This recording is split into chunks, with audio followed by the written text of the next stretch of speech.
Ladies and Germans, how you all doing? This is Con over coming to you with some Company of Heroes 2 action. Today we got ourselves a lovely little match between Hector, playing over here on the western side as the Wehrmacht in the blue trunks, and his opponent over here in the east, playing as the Soviets. It is the the Red Trunk forces of Davis. Assuming it means Davis, but at the same time, one can never tell. In any case, Hector, what's he bringing on in for doctrines? Well, he's got mechanized assault, he's got elite troops, and he's got lightning war. Now, his opponent is bringing on in Lend-Lease tactics, Soviet Reserve Army, and guard motor coordination tactics. Now, I am praying we are not going to be seeing Lend-Lease. I know that a lot of you guys out there are not big fans of it, so that is the hope for myself as well. And taking a quick look, actually, okay, so point and click. Alright, so maybe we might see some Soviet scout sniper play. I mean, after all, we do see a special rifle command coming out already. And Hector has already got himself an infantry company as well, moving on out during the map, trying to pick up a couple of points here and there. And it looks like the Soviets will be the first ones to pick up their fuel. The Germans being more concerned about picking up the middle VP. Interesting decision. Not sure I agree, but, you know, we'll get there. But like I said to you guys before, so the Penal troops have picked up this strategic point here. They're going to get the fuel in, what, 5 seconds, 6 seconds, 3, 2, 1, 1.5. There we go. So having the fuel point already, Davis is going to take himself a nice little lead, I would say, early on in terms of resources. Indeed, Hector making some very interesting decisions, going for this northeastern munitions point first. I guess I can almost understand that given the fact that we are going to see the Grenadiers moving over here to a strategic point. But the first engagement has occurred. The Pioneers getting a little bit of a duke out here against these penal battalions, and the penal battalions do have a bolt in here, so 3% more accurate, not going to be a ton of early power, but Hector is playing very conservatively with his Grenadiers in this house as opposed to moving them out on the map and picking up for lost time. Don't like his particular decision right now, but you know what, again, it's his call and not mine. Now, this game is being recorded on the 4th of July, so if I can just say, folks, if you are from the continental U.S. or any part of the U.S. Really at all, have a wonderful, I hope you guys actually had a wonderful Brexit 1776, and thank you guys so much for supporting this channel. Now, I won't pretend that we are a huge group, but with your help, we might be someday. Alright, let's get back to the game, though. So, a second penal battalion has come on out, and we are seeing a very, very aggressive combat engineer squad trying to pick up a strategic point here and there. Not sure that's the best place to go and push to take out territory. I would have thought he would go up to the north, perhaps, but he seems to have different ideas than me. Clown car coming in as well for Davis, so we might see that whole kind of flamethrower. Yep, there we go. So there's the combat engineer squad getting upgraded with a flamethrower. I can see that. Let's call it the flame taxi, which is not going to be fun for those Germans to deal with. In the meantime, Soviets have gotten a 1-to-1 in terms of overall VP control, but it's going to be a 2-to-1 fairly quickly. And with that scout car, these Grenadiers are kind of not really doing a whole lot. I wonder if Hector's just not having great micro opportunities or what. But he's sitting with 50% of his guys just kind of chilling. So maybe internet connection issues. I don't know. I'm really hoping to see a little more action out of him. But all right. So that taxi is coming on forwards, and of course, once that combat engineer squad gets in there, it'll be very difficult to push them back. Even more interesting, he's going for a very quick couple of LMGs, and he's allowing himself to get wired off to the south. So Hector has some very interesting things going on here. I'm not sure I really understand or even agree with what's going on, but he's also building himself a Leichte mechanized company, so that'll be pretty nifty. That's there. Any kind of teching up at all? No, not quite just yet.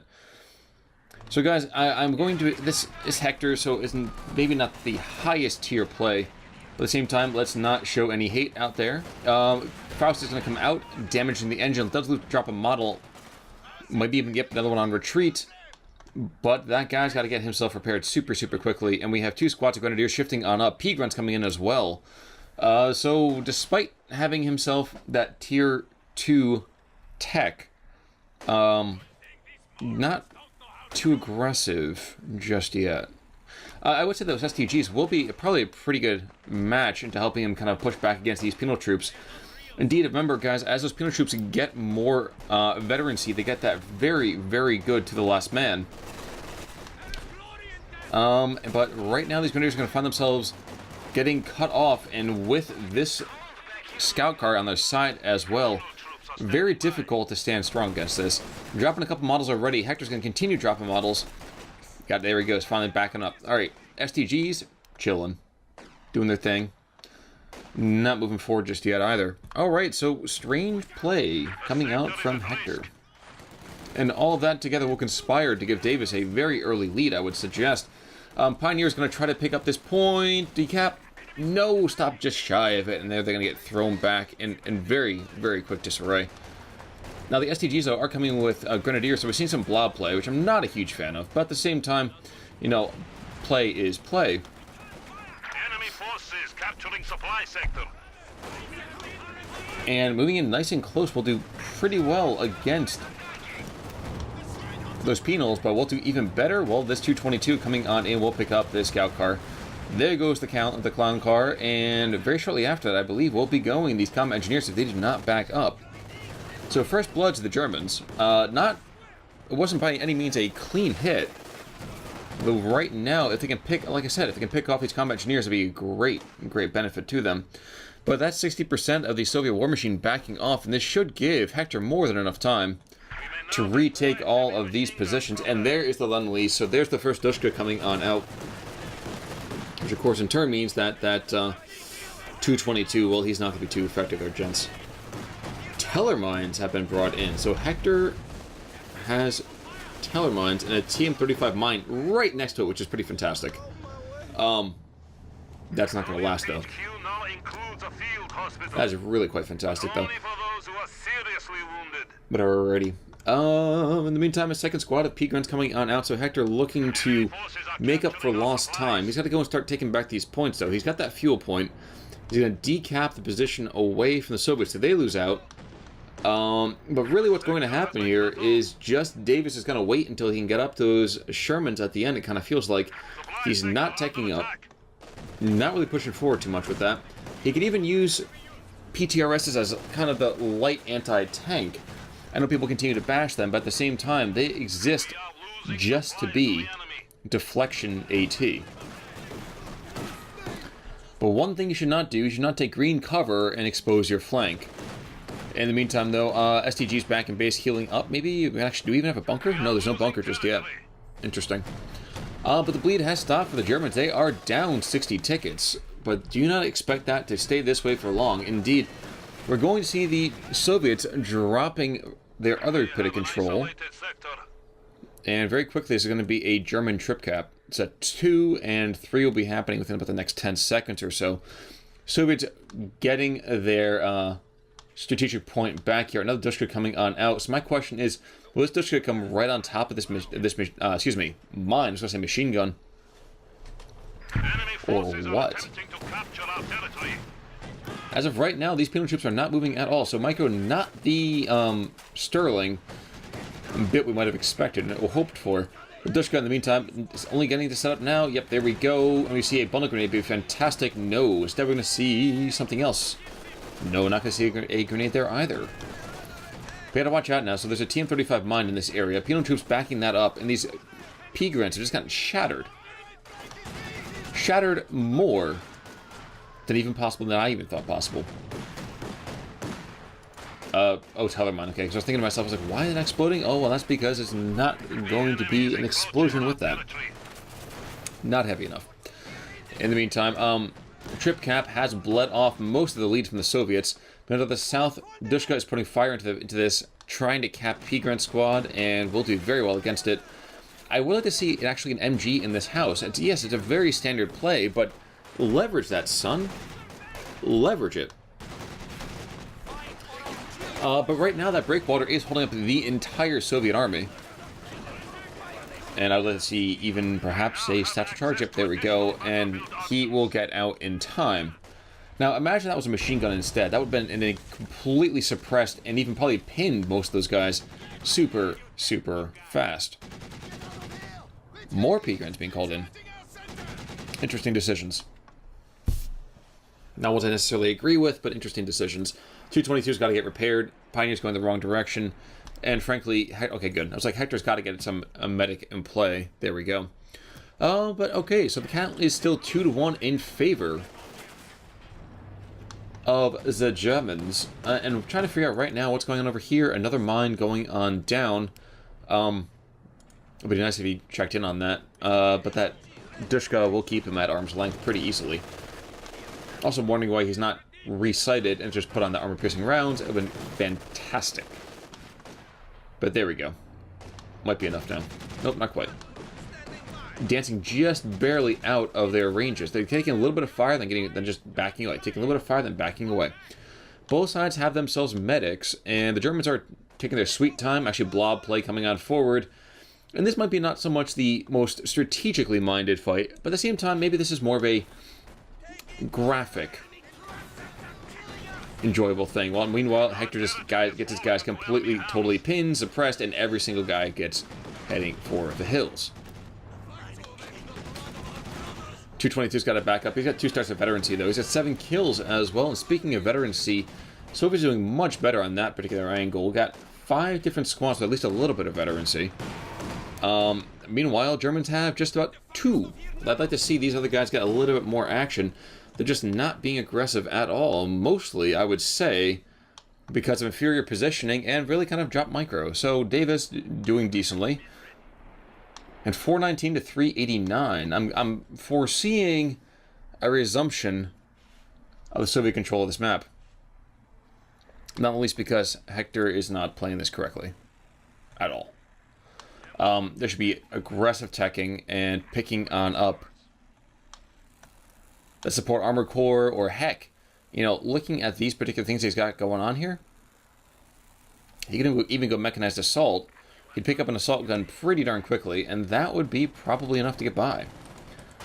Dushka, in the meantime, where is he going to be sighting? He's got infantry coming in from multiple angles. This other Dushka will probably be pretty well set to go. And here is where you drop a rifle grenade on top of them. But he doesn't have munitions for it, so there's that too as well. LMGs coming forwards. Going to... Okay. There we go. And there goes a penal squad heading for the hills. 222 coming in now, and this guy's coming in around the Soviet position. Dushka's got to back up. And really could be happening here, so we could be seeing... Could have been... Yeah, there we go. There goes the 222.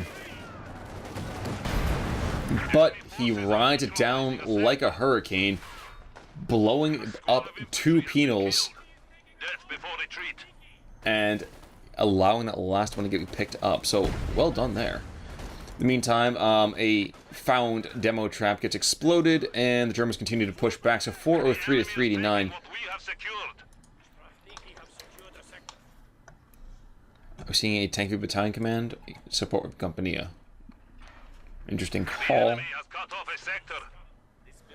And there we go. So mechanized assault is the play coming out from Hector. Might as well be as well. I mean, it could go a heck of a lot worse, right? He should be throwing in the Stug ease pretty easily. At 75 per, he gets a couple every 2 or 3 minutes. STGs are going to hold these guys up for a couple of seconds here. Not going to be very long, though. And indeed, we're actually going to have these Grenadiers come in and around and inside this house, too. So these Pequod's want to back up, but these this Grenadiers might do pretty well cutting apart one of these squads. Yes, he will do decently there. And there is the first Stug coming on out.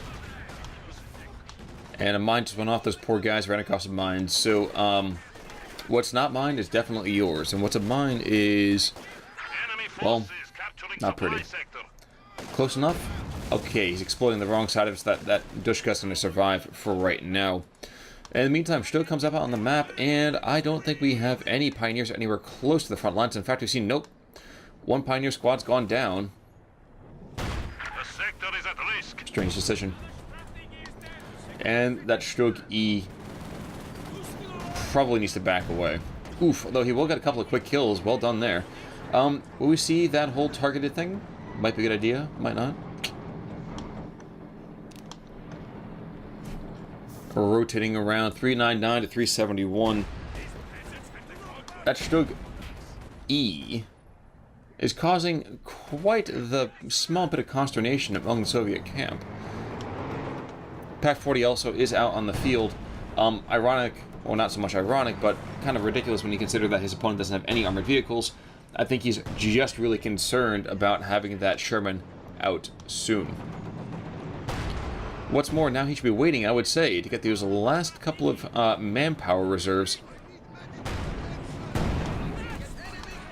and pick up another Stug E. The enemy is taking what we have secured.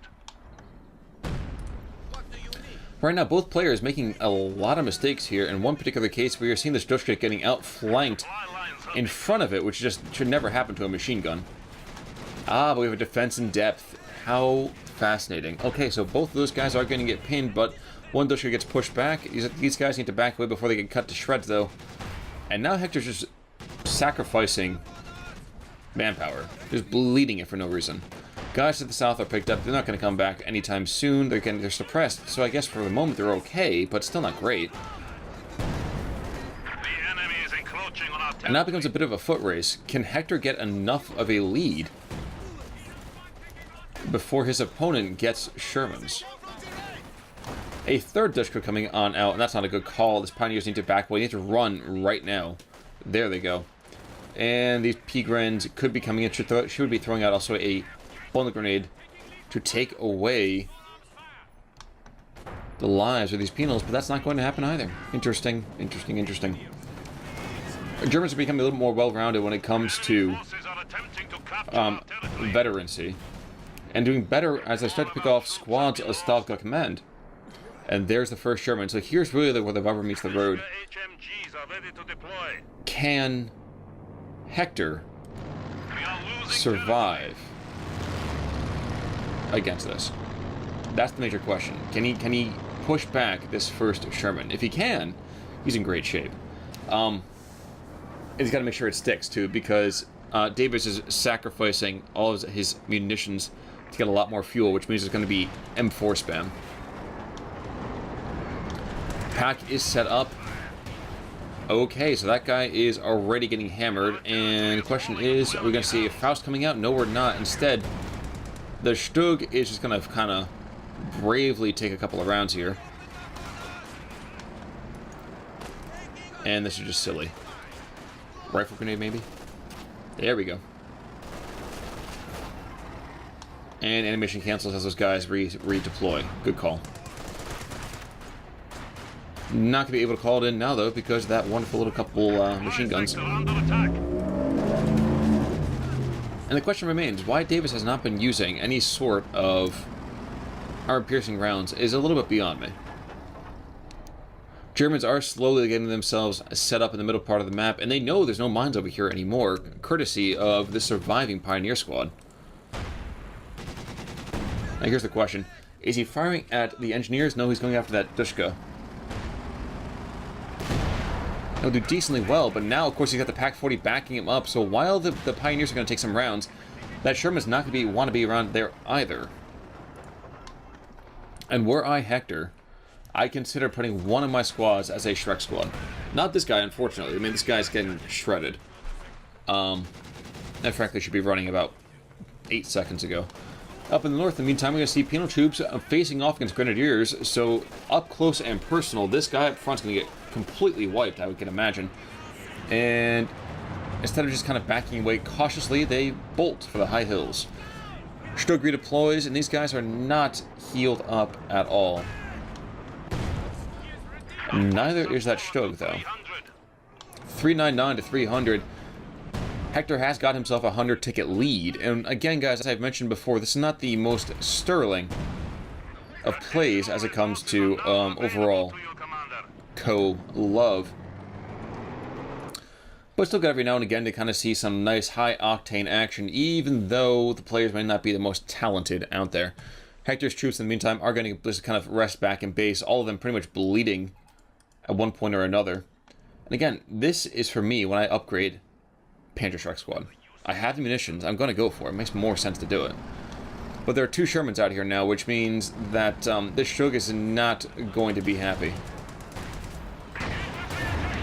Oh, hey, never mind. We got this Pack 40 in support. So it seems wherever the Germans are... Oh, wow. And this appears to be the critical mass that you can take out a machine gun in a frontal attack. There we go. So there goes that. There goes the one Dushka. And that'd be nice if these guys attack something a little more intelligent. But this is a human wave assault, really is all this is. But it's going to do exactly what it needs to do, which is just carve up Soviet squads one by one. Now, here you go. You're going to turn around and throw 3 Faust into this, because that'd be kind of really funny. 1, 2. 1. 2. 2. No 3? No 3. No 3. Instead, Hector's going to be just sending his guys to bleed like crazy. They keep bleeding, keep bleeding men. Stug, in the meantime, will just continue to be brave as the Stug puts out that target weak point, which is pretty darn nice. Combat engineers are standing by. And now we're just getting into that whole thing where you're not entirely sure who's winning this game, mostly because they keep throwing themselves at each other in this wet noodle contest that just leaves more and more blood on the ground. What Hector really should be doing is preserving his forces just long enough to get that Tiga out on the field. If he gets that Tiga out, well, a Tiga, 2 packs, no, excuse me, a pack and a Stug can take 2 Shermans. But he's got to do it fast before that 3rd Sherman comes out, because a Tiga is not going to do well. I think it's an entire mess that can be coming. Can you quickly get that grenade off? Is the question. Grenade comes out? No, it does not. This Stug, though, wow, 19 kills, 20 kills. I'm surprised. This guy, usually Stugs don't do that well on really anything. Just a bravo. And this, yeah, he's just going to continue to be really, really frustrating. Almost amusingly to me is that the Soviets are not doing anything to pincer around this position. Indeed, actually, they've been dropping the strategic point in the south, so 388 to 281. The Germans again have their 100-ticket lead, and the Soviets aren't doing much about it. Question is, can they? I'd like to think that they can. And Dave's just waiting for that other 100 manpower to bring in the 3rd Sherman of the game. Which, you know, you're looking at it, you think to yourself, is that a critical mass? I'm not sure if I say it's a critical mass, but it's definitely still pretty good. Where 2 Shermans by themselves are more than enough to take out this Stug. Unfortunately for this Sherman, he is coming up unsupported. And while these machine guns are here doing some good work, it ain't gonna be enough, I don't think. And Hector is just, again, bleeding guys out like crazy. Squads falling left and right, or at least models from squads falling left and right. He's aware, at least, of the material going on up here. Question is, can he get away? Yes, he can, before that goes down. Pioneers are getting close, then backing away, then getting close, then getting backed away. Pack is not able to refocus his attention where he needs to, and that's that 3rd Sherman I was talking about. Now, will he go and call in another Stug? No, he's not going to. Will he call in any sort of Shreks? No, he's not going to. Brave amateur. And this is the time when you jump on that and then retreat with everything you've got. Damaged engine. Quick, now get on top of this. And don't take it over with your P-Grens. He's taking over with his P-Grens. Can you take at least one of them? Oh, jeez. There's just such a mess going on here now. Germans are under such intense pressure, but this pack refuses to give up. He gets taken on out. That's another squad gone. Where is the next brave set of fools? I mean, brave set of soldiers. Pack's going to go down any second here. And there's Hector has to wait another minute before he can call in this Tiga. So can he last? Can he last? I say yeah. You know what? Just do back away. There's no reason to be stupidly aggressive here. Take the hits. Just back up. Oh, don't bitch about balance, dude. You just threw this yourself. Having your guys getting shredded like crazy. This whole Sherman thing took until 25 minutes. He had more than enough time to get a Tiga up and running. And I'm sure as he calls in the Tiga, if he pulls this one out, he's going to just start calling about how wonderful it all is. Oh, yeah. So, I don't even know who I'm going to even rooting for in this one. It's kind of sad when you don't know as a caster who you want to root for. Usually be Germans. Usually it'll be the Germans. But it's hard to get behind them right now. Again, this thing's got 20 kills, 3 stars of veterancy. He's got a bunch of grenadiers that are sitting back here doing nothing. Because they're all bleeding to death. P-Gun's going up unsupported. These guys are going to get completely shredded. Tiga is moving forwards. And will engage those Shermans. One of our machine guns has been silenced. So Dushka has been knocked out. Let's get a little more of a cinematic view going on here for a second. Getting better, getting closer. 26 minutes have passed. Germans are still up 120 some odd, almost 130 tickets. This Tiga doesn't have a whole lot that's going to stop him. Weight of fire is more than enough. The question is now, can he have a nice little support shield coming on up? And yep, Hector is just going to throw away his Tiga, I think.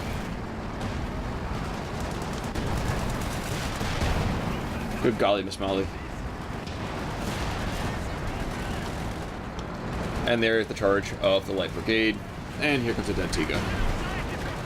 And that's one way to declaw a big cat.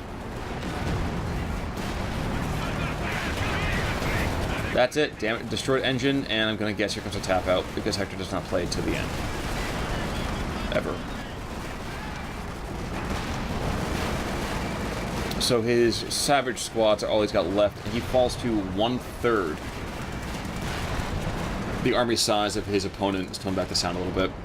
As squad after squad is slain, that's going to get reinforced. Not even reinforcing his squads. Let's check back over here, and nope, just kind of chilling. And you know what? Davis doesn't even have to engage at all. He's got to do just sit back and relax. And yep, there's a surrender from Hector. So in under 27.5 minutes, we see Hector lose it to Davis. Davis taking it by surrender, 235 to 302. With a Soviet build that really wasn't that good. Hector threw his guys headfirst into machine guns, sent his tanks in unsupported, and really didn't do any kind of legitimate long-range AT. So, folks, that's basically why you don't charge machine guns head-on, because you bleed manpower like crazy. Nevertheless, folks, that's going to be it for me today. Thank you so much for tuning in. When we see each other next time, I don't know what I'm going to be playing. I might bring out an indie game, but we'll see as we move forwards. For right now, you all have a great day. Take it easy, everybody.